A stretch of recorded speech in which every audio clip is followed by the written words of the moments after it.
আসসালামু আলাইকুম। কেমন আছেন সবাই? আশা করি সবাই ভালো আছেন। ভালো তো থাকারই কথা, তাই না?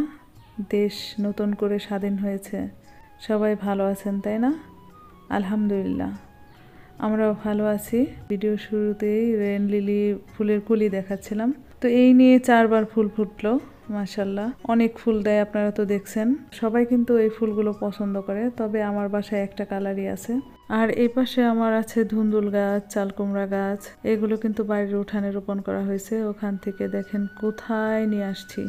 আর এর মধ্যে কিন্তু গাছে ধুন্দুল আসা শুরু করে দিয়েছে, আর এগুলো খেয়েও ফেলতেছে, ইঁদুরে খাচ্ছে। এটা আমার কাছে ভীষণ কষ্টকর, কারণ এত কষ্ট করে যখন গাছ উঠাই, গাছ বড় করি, সেই গাছ থেকে যখন ফল হয়, ফুল হয়, তখন যদি এরকমভাবে মিলে, ভালো লাগে না, খুব খারাপ লাগে। তো যাই হোক, এরপরে আমি উপরের ছাদে চলে আসছি। আজকে কিন্তু মাশাল্লাহ পুর্তুলিকার বাহার, এত সুন্দর লাগছিল। মনে হচ্ছে দেশটা নতুন করে স্বাধীন হওয়াতে আমার পুর্তুলিকা ফুলগুলো হাসছিল। তো মাশাল্লাহ খুব সুন্দর ফুল। অনেকে জিজ্ঞেস করেন যে পুর্তুলিকা গাছ কিভাবে রোপণ করতে হয় আর কি সার দিতে হয়। পুর্তুলিকা গাছে কিন্তু তেমন কোনো সার দিতে হয় না। আমি যখন পুর্তুলিকা গাছগুলো রোপণ করি, শুধু মাটি আর বালু এই দুইটা মিশিয়ে আমি গাছগুলো রোপণ করি। তাছাড়া এমনিতে কোনো রাসায়নিক সার আমার গাছে ব্যবহার করা হয় না। আপনারা যারা রেগুলার আমার ভিডিও দেখেন তারা তো জানেন আমি কোনো গাছে কোনো রকম সার ব্যবহার করি না। আমি ঘরোয়া পদ্ধতিতে আমি গাছগুলোর পরিচর্যা করতে পছন্দ করি, আমার ভালো লাগে। তো যাই হোক, আজকে একটু চাউল ধোয়া পানি দিয়ে দিলাম পুর্তুলিকা গাছে, হয়তো আপনারা খেয়াল করেছেন। এভাবেই ঘরোয়া পদ্ধতিতে গাছের পরিচর্যা করা হয়। আর সামনে দেখতে পাচ্ছেন মর্নিং গ্লোরি, এই ফুলগুলো মাশাল্লাহ ভীষণ ভালো লাগে। এগুলো পুর্তুলিকার মতোই, পুর্তুলিকার সাথে একসাথেই ফোটে, আবার একসাথেই মরছে যায়। আর এই পাশে দেখতে পাচ্ছেন নয়নতারা, নয়নতারা গাছগুলো কিন্তু একা একাই হয়েছে। আর একদম ইটের ভেতরে, ইটের খোয়াগুলোর ভিতরে একা একাই হয়েছে। আর কি সুন্দর ফুল দিছে। আর এই পাশে আমার কলমি শাক, কলমি শাকগুলো অফ ক্যামেরায় কিন্তু একদিন তুলেও খাওয়া হয়েছে। আর এই পাশে মাশাল্লাহ খুব সুন্দর মরিচ হয়েছে। এতদিন কিন্তু ভিডিও রিলেটিভ কোনো কথাই আপনাদের সাথে তেমনভাবে শেয়ার করা হয় নাই, কারণ দেশের যে অবস্থা ছিল সেজন্য কোনো কথা বলতে পারিনি। তো যাই হোক, একটু ভালো লাগতেছে। আর এই পাশে এই যে সরিষা ফুলগুলো, সরিষা ফুল কিন্তু শীতকালীন ফুল। এখন আমার ছাদ বাগানে দেখে আমি কিন্তু খুবই খুশি, ভাবলাম আপনাদের সাথে শেয়ার করি। আর ফুলগুলো মাশাল্লাহ কি সুন্দর বাতাসে দোল খাচ্ছিল। আপনাদের সাথে এই দৃশ্যগুলো যখন আমি শেয়ার করি আমার কাছে ভীষণ ভালো লাগে। আজকে কেন যেন বাংলাদেশের কথা বলতে ইচ্ছা করতেছিল না আমার, তারপরও না বলেও পারি না। আমরা কিন্তু কয়েকদিন একটা দুঃস্বপ্নের ভিতরে ছিলাম, অনেক কষ্টে জীবনযাপন করেছি, ঠিকমতো খেতে পারিনি, স্বস্তির নিঃশ্বাস ফেলতে পারিনি, মানে কোনো কাজকর্ম করেই শান্তি পাইনি, এমন একটা জায়গা দিয়ে আমরা সবাই গেছি।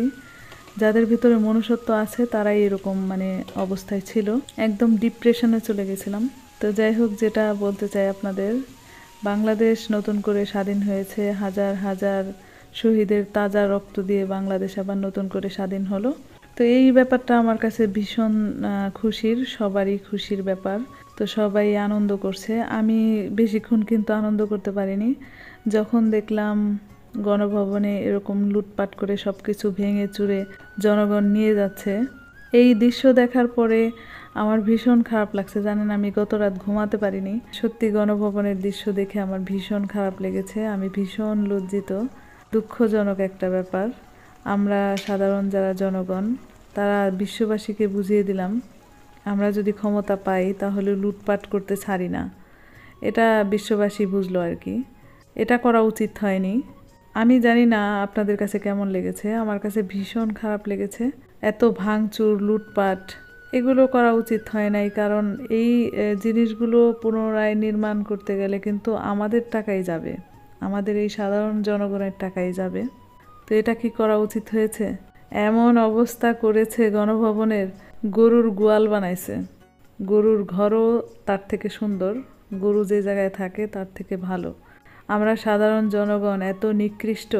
আসলে সবাইকে সচেতন হতে হবে, পুরা বাংলাদেশটাই আমাদের, যার যার জায়গা থেকে সবাই চাইবো আমাদের বাংলাদেশের কোনো সম্পদ যেন নষ্ট না হয়। এগুলো আবার ঠিকঠাক করতে আমাদের পকেটের টাকাই যাবে, এটা বুঝতে হবে। আর এই দেশটা নতুনভাবে স্বাধীন হয়েছে অনেক কষ্টে। আপনারা তো সবাই জানেন অনেক রক্তের বিনিময়ে দেশটা নতুন করে স্বাধীন হলো। আর যারা পঙ্গু হয়ে হাসপাতালে আছে তাদের কথা আর কি বলবো, তাদের তো কষ্টের শেষ নেই, সারা জীবন এরকম কষ্টই ভোগ করতে হবে। এত ত্যাগের বিনিময়ে যেহেতু আমরা স্বাধীনতা পেয়েছি নতুন করে, সেই স্বাধীন দেশটা কিভাবে সুন্দর করে সাজাবো, কিভাবে নতুন করে গড়বো, কিভাবে দেশটায় শান্তি বিরাজ করবে, কিভাবে নতুন করে সংস্কার করব, দেশটাকে ভালো রাখবো, এটা কিন্তু আমাদের সবারই চাওয়া। দেশটাকে ভালো রাখার দায়িত্ব কিন্তু সবার। তো সবার কাছে অনুরোধ করব, কেউ জ্বালাও পোড়াও ধ্বংস করো দেশের সম্পদ এরকম করবেন না। যার যার জায়গা থেকে সচেতন থাকবেন, নিরাপদ থাকবেন। স্বাধীনতা অর্জনের থেকে স্বাধীনতা রক্ষা করা কঠিন, এই কঠিন কাজটাই কিন্তু আমরা সবাই মিলে করব, ইনশাল্লাহ সফল হব। তো যাই হোক, আপনাদের সাথে কথা বলতে বলতে ভিডিও শেষ প্রান্তে চলে আসছি। আজকের ভিডিওটা কেমন লাগছে অবশ্যই কমেন্ট করে জানাবেন, আর ভিডিও দেখে দেখে একটা লাইক করে দেবেন। আর এখানে দেখতে পাচ্ছেন আজকে একটা কেক তৈরি করেছি। কেক তৈরি করতে গিয়ে অনেক ঝামেলা পোহাতে হয়েছে।